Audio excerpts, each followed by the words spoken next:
All right, so this motor is pretty much ready to go in. The one thing that was holding me up is I wanted to do the install the balancer on the stand and then also pin it.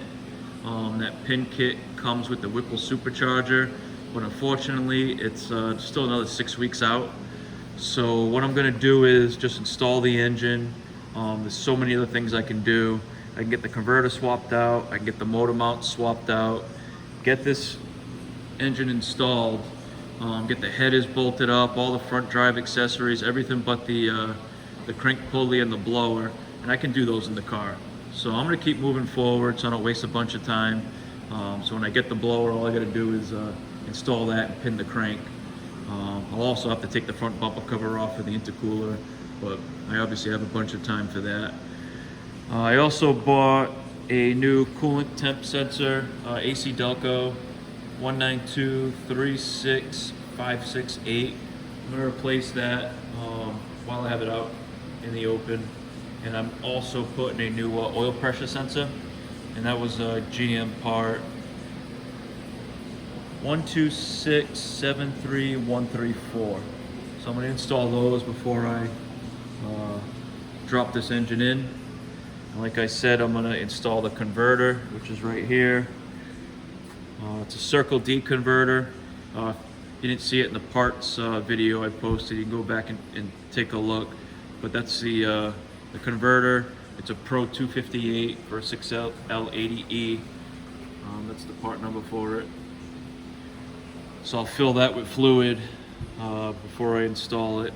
And then the motor mounts. These are this is the part number for the ZL1 motor mounts, 209-52437. I have one right here. So what happened was a couple of years ago, I ended up blowing the original motor mount on the driver's side. I bought a ZL1 mount, installed it. It was not easy to do in the car. And then I had a second one for the passenger side. It was such a pain to do the driver's side. I said, forget it. I figured if I ever pulled this motor, I would do it then. So now's the time.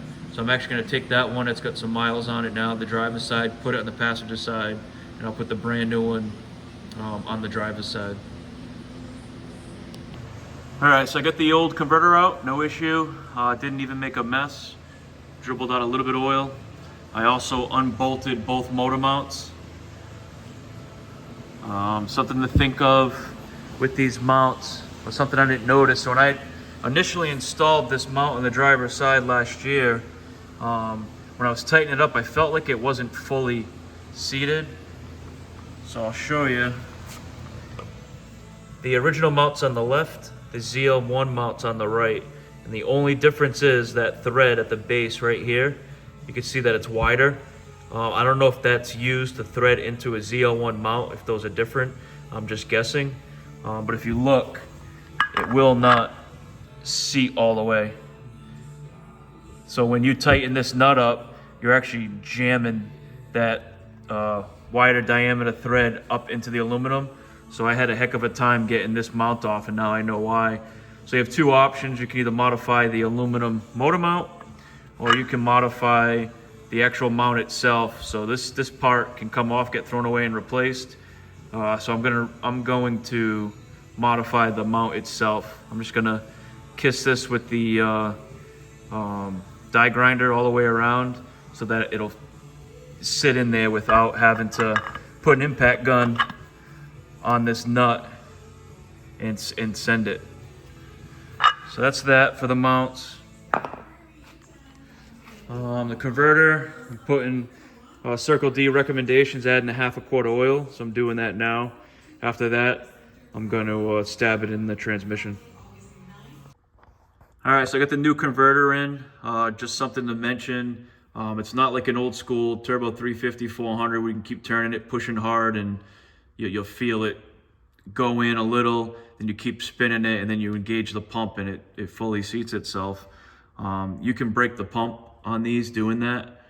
So what I do is once you get to a point where it won't go any further, just keep pulling it out just a hair, turn a little, push in, and you'll feel it a hard stop. So you know you're not where you need to be. Just keep doing that. Pull out, turn, push in, pull out, turn, push in. Just little baby steps all the way around.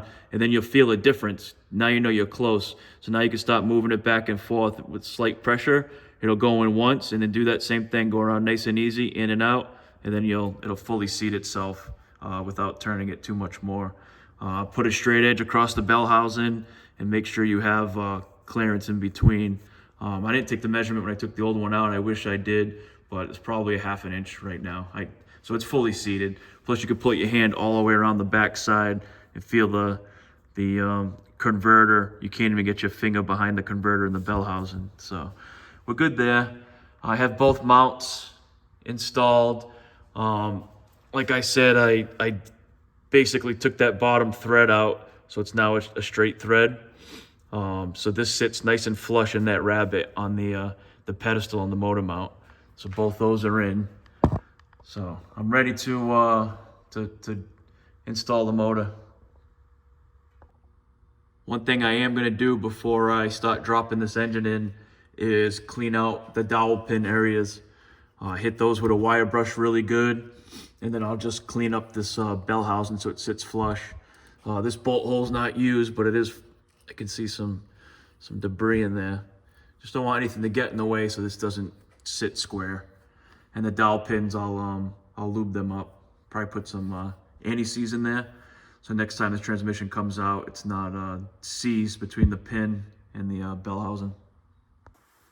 All right, I got the motor in, pretty straightforward. Just one thing to pass along, made it a little easier. I jacked the transmission up right to the tunnel, just to get that angle. Pitching the back of the motor down is a lot easier to line up the dowel pins, and the pedestal mounts off the motor could clear the studs for the motor mounts. And then once I got the dowel pins in on one side, I think the driver's side first, I threw a bolt on that side, then I was able to pull the motor over to the passenger side, get that dowel pin lined up, and threw a bolt in there, tighten those two up. Then I let the transmission jack down and to allow the motor to come down onto the motor mounts. I'm gonna leave those nuts off for now. I'm not sure if I gotta jack the motor up or not to get the headers in. So I'm gonna work on getting this mount off, this pick point. I'll retorque those bolts down for the valley plate cover. Finish installing all the bell housing bolts and the torque converter bolts. Just a quick tip before I put this car up in the air to do the torque converter bolts. I took that plate off the valley cover plate, torqued those down, but I took off all the zip ties that were holding back the wire loom to the passenger side fender. And I like to just use the loom memory just from being there so long and kind of drape the cable and where it's going to go. It's going to tell me if I should or should not install any fasteners right now. Like a good example is one of the bell housing bolts has to have the dipstick tube going through it. So I don't want to put it all together and have to take the bolt back out. So I do the same thing with the wiring loom. There's some ground cables on there. There's a fastener like this guy right here. I don't want to install that bolt and then not get this wire loom retainer on there. So I drape this over, and you can see like the ground connection. I already know that's going to go right there. And then I put the nut back on it when I was taking it apart. So I know that nut's going to come off and this retainer is going to go on there. Just makes life a little easier. And another thing, I don't know if I showed this before, what I do bag and tag here and there, but mostly what I do is I run a piece of masking tape down the bench. I've even used the floor before if there's a lot more fasteners, and I'll just label them right down, like driver's side, passenger side, ground, back of the head, intake bolts. I'll just put a line and literally just lay them on the bench all the way down. It's just a lot easier, a lot faster, and it costs literally nothing. Something to think of. All right, made some progress underneath the car. I got the torque converter bolts in. I got all the bell housing bolts in. This Genetti Racing transmission dipstick tube I actually had installed previously. One thing I noticed, if you have one of these, I'm sure you've noticed it too, is this bracket right here. See where that C-notch is? That wasn't there before. So it pushes pretty hard against the bell housing. And I'm just afraid with vibration, it'll cut that cable. So I put that C-notch in. There's plenty of room now. So we're good there. Another thing is all this cabling down here. While I'm down here, I'm gonna do as much as I can below before I lower the car, and then I'll start doing all the work up top. So all these cables are connected where they need to go: crank sensors, knock sensors, the oil pan switch, low oil level. The only two I got left on this passenger side is the two starter cables. This wire loom retainer broke. It's plastic that goes to the block. I was trying to find another one, but I ended up finding a bolt. I forget what it was. I think it was a 10 millimeter bolt, but I just got a bucket full of them from taking these things apart and saving the hardware. So I ended up getting a regular steel plastic coated cable retainer and using that. I just want to keep everything away from the headers so it doesn't fry the cables. So I got that on. Another thing I did was this loom retainer for the front of the oil pan. Can be a little tricky. That's all mounted, bolted up, and then the bracket right here for this for the AC lines. That's all tight. I added the came from the kit, the VVT delete kit. The extension harness or adapter harness that goes to the cam sensor, that's hooked up. And then on the driver's side, I hooked up everything I could over here. Same thing, the knock sensor. I think that's it so far. So what I'm gonna do now is keep the car up in the air. I'll continue to work below. I'm gonna get the headers on. Before I do that, I gotta get this starter on and get that heat shield on. I'm not sure if that heat shield will work with the headers or not, but I'm gonna try. All right, I got the starter in. Everything's nice and tucked back. This heat shield definitely saved that. I think that's gonna save the starter big time once the headers are in.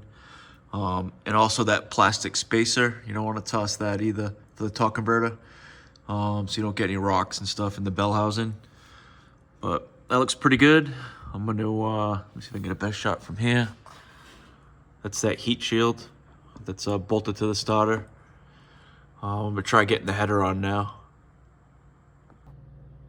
All right, so these are the BBK headers I'm gonna use. If you watched the other video, I told you where I got them from. I ended up getting them for under 600 bucks, which is a pretty good deal. So the kit comes with these graphite gaskets. They consider them premium header gaskets, but I think I'm gonna go with the BTR MLS style. Another thing I'm gonna do is I'm just gonna clip these off so that I can put the headers on the heads with 2 bolts, 1 on each end, and then I'm just gonna cut right here and cut right there so that I can drop the gasket down and then finish tightening it up. But I'm gonna go with this steel over the graphite. They fit really nice.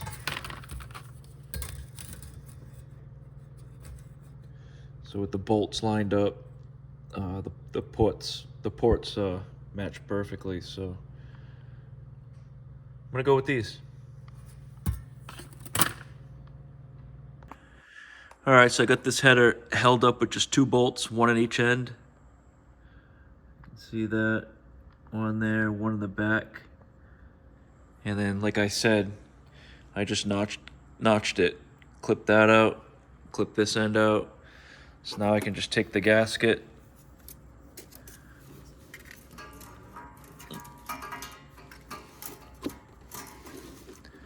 and that's it. You can drop it right on like as if it's 2 studs, and then bolt it right up. You don't have to fight holding the gasket while you're trying to get the bolts in. It just makes life a lot easier. So I'm gonna get this tightened up, and I'm also gonna do the driver's side. I can say this passenger side was the easiest header install of my life. Just plenty of room, plenty of clearance. We'll see what happens with the driver's side with the steering. All right, so I got the driver's side header in. It was actually easier than the passenger side. There was even more room. I was kind of surprised, but yeah, you push the headers up from underneath in these cars, no big deal. Quick and easy. I did the same thing. I clipped the ends. I from underneath got that back bolt in, and then lowered the car, and then got the upper bolt from up top, dropped the gasket, and torqued them down to 15 foot-pounds. So next I'm going to get that balancer on. The supercharger kit's going to come with the pin kit, but I obviously have to have the balancer on, so I'm going to get that on, and then get the water pump on, and then probably throw on the power steering pump, and then put together all the wiring that I can get together. I just don't know how far to go with it because I got to see the instructions for the Whipple to see if things need to get relocated. I'm not really sure, so I don't want to get too ahead of myself and have to back up. So I'll do the crank, water pump, get the alternator bolted down, power steering pump, and then I'll probably wait for the kit. I just found out Friday that the kit will be here actually tomorrow. So I actually got it 4 weeks earlier than they initially thought. They said 6 weeks. It's only been 2, and I'm getting it Monday. So pretty excited about that. So here's the tool for the harmonic balancer. Get that back on. This is, I mean, they have them on Amazon. There's a ton of different choices. The ones with the bearings in the washers don't seem to last. They always get crushed and the bearings end up come flying out. So I just used this kit with the two heavy duty washers. I just put Never-Seez in between the 2 washers just to help with it rotating. I oiled the shaft, and then I also put anti-seize on the nut, just to help with friction as you're tightening this thing up. All right, so I got that stud all the way in. I pretty much buried it and then just backed it out of here. Put the 2 washers with the anti-seize in between, and then the nut with the anti-seize at the base of that.